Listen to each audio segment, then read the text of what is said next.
Olá, meus irmãos, Deus abençoe a vida de cada um de vocês, a paz do nosso Senhor Jesus Cristo. Meu nome é Mateus Alves e estamos aqui no programa O que a Bíblia Diz. A série é As Igrejas do Apocalipse. Hoje nós iremos falar de uma igreja que recebe apenas elogio do Senhor. Mas eu quero mostrar para vocês nesse programa por que ela recebe só elogio. Vamos orar? Obrigado, Senhor. Obrigado pela igreja de Esmirna.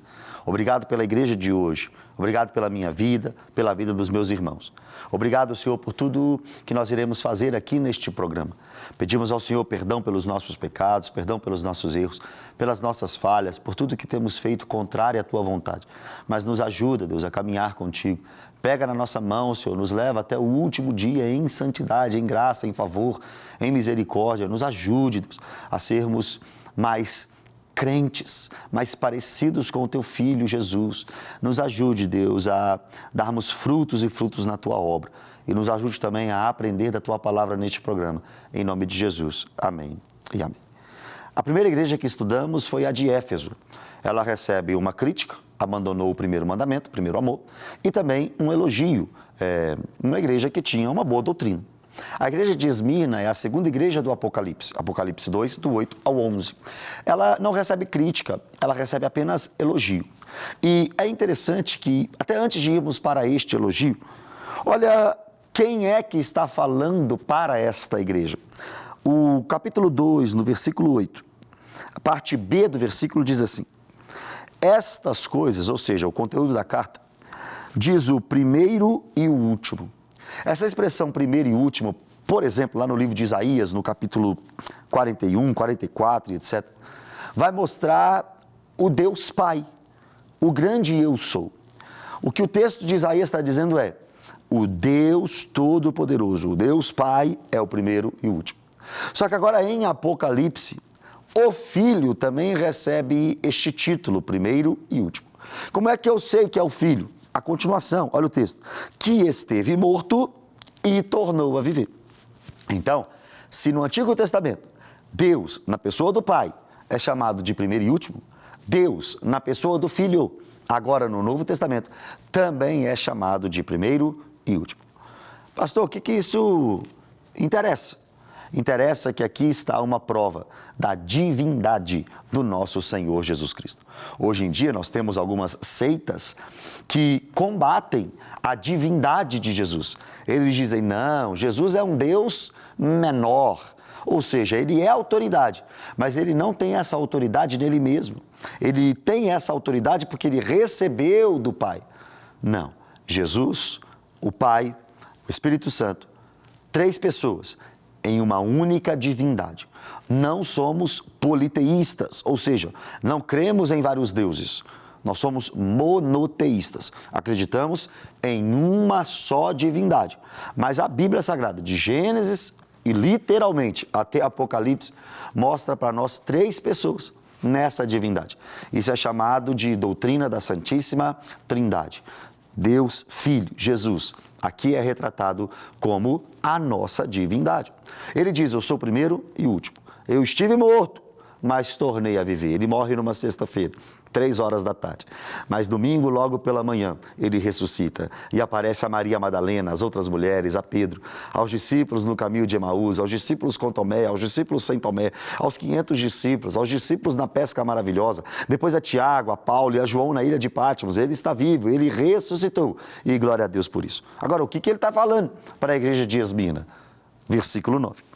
Conheço a tua tribulação, a tua pobreza, mas tu és rico, e a blasfêmia dos que a si mesmos se declaram judeus e não são, sendo antes sinagoga de Satanás. Aqui está o elogio para a igreja de Esmirna. Estão dizendo que você é pobre, mas você é rico. A igreja de Esmirna, como todas as outras, viveu no primeiro século. E o Império Romano, nos 3 primeiros séculos da igreja, perseguiu a igreja de forma ferrenha. Ou você era morto no Coliseu, mordido por leões, ou você era queimado em praça pública, ou você era crucificado igual Jesus. O Império Romano matava cristão assim. A igreja de Esmirna estava sofrendo uma grande perseguição. A igreja de Esmirna estava sofrendo uma grande luta. O texto diz que era uma tribulação. Agora, perceba comigo, irmão, já que o Império Romano perseguia, e já que aquela igreja não negava o nome de Jesus, o Império Romano tomava os bens daqueles membros. Era assim: você é cristão? Sou, então não tem casa mais. Você é cristão? Sou, então não tem emprego mais. Você é cristão? Sou, então você não vai nem comprar, nem vender. Agora, se você se dobrar ao Império Romano, se Jesus não for o seu Senhor, mas o imperador for o seu Senhor, aí cessa, acaba a perseguição. O que você quer? Eu quero ficar pobre na terra.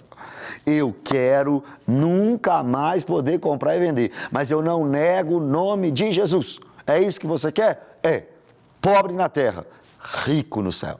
Não negou o nome de Jesus na terra, não será negado no céu. Não acumulou tesouro na terra, mas está acumulando tesouros no céu. Era esta a realidade da igreja de Esmirna, perseguida a ponto de perder os seus bens. Porém, lá no céu, ela estava acumulando galardão. Galardão. O que você quer, meu irmão? Ser conhecido como um rico na terra e um pobre no céu? Ou, se bobear, um pobre na terra, mas rico no céu?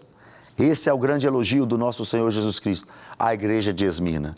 Ela não tinha os seus pés firmados na terra. Ela não tinha as suas estacas firmadas na terra. Ela amava o Senhor Jesus acima dos bens terrenos. Mas, se você prestou atenção comigo no versículo 9, tinha gente naquela cidade que dizia: eu sou judeu, ou seja, eu sou do povo de Deus, eu sou da aliança de Abraão. Mas o apóstolo Paulo nos ensinou que não adianta ter o sangue de Abraão, tem que ter a fé de Abraão. Essa é a realidade de muito judeu hoje em dia. Irmão, não existe salvação só porque é de Israel. Não existe salvação só porque é judeu. Claro que não. O judeu, para reconhecer a sua salvação, primeiro precisa reconhecer Jesus como Salvador. Aquela cidade tinha uma igreja, Esmirna, fiéis, homens fiéis. Mas tinha gente ali também dizendo: ó, eu sou crente, eu sou do povo de Deus. Jesus falou para aquela igreja que não. Jesus falou que aqueles que se diziam judeus, mas não são, na verdade são sinagoga de Satanás, habitação de Satanás. Ô, meu irmão, imagina falar isso para a igreja de hoje que não aguenta um tapa. Imagina falar isso para a igreja de hoje que não aguenta uma crítica. Hoje, para pregar, alguns pregadores medem as palavras, porque os crentes hoje são cheios de traumas, cheios de dorzinha no coração. Hoje, para pregar, tem que falar: ó, você é a florzinha de Jesus, tá? Você é o soldadinho de Jesus, esquenta a cabeça, não. Só que, como Jesus não tinha isso, Jesus pregava a verdade. E pregando a verdade, Jesus disse: tem gente aí que é habitação do capeta, tem gente aí que é filho de Satanás, tem gente aí que é morada de demônio. Você pode estar na igreja, meu irmão, mas cheio de demônio. Você pode estar achando que é crente, mas não é. Agora, se você é cristão genuíno, olha o que ele diz no versículo 10, parte C.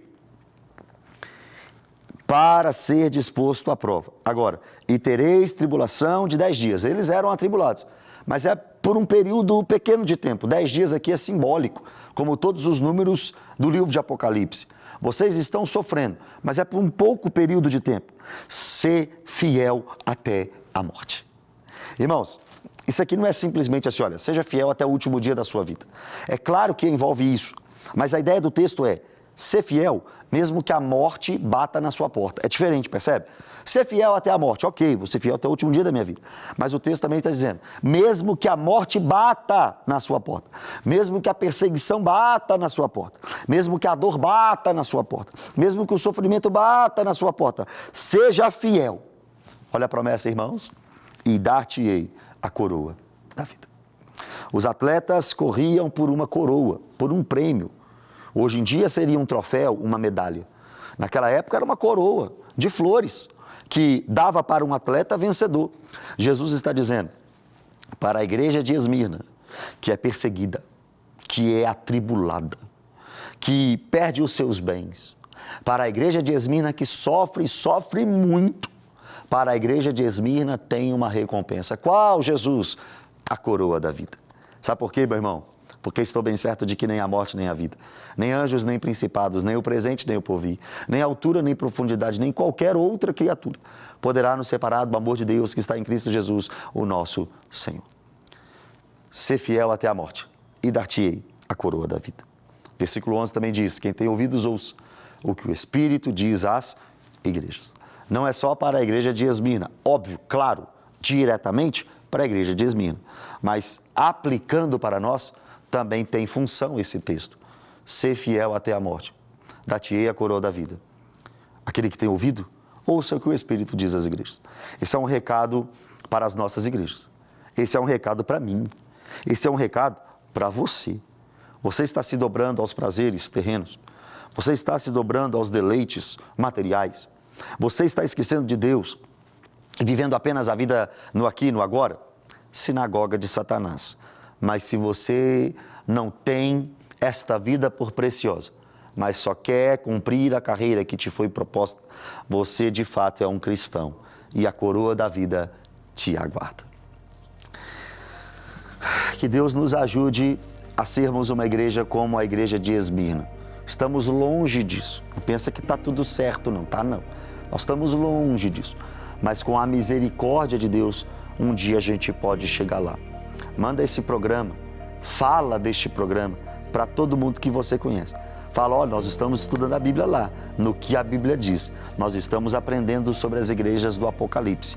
Seja abençoado você, seja abençoado os seus amigos, seja abençoada a sua casa e até o próximo programa.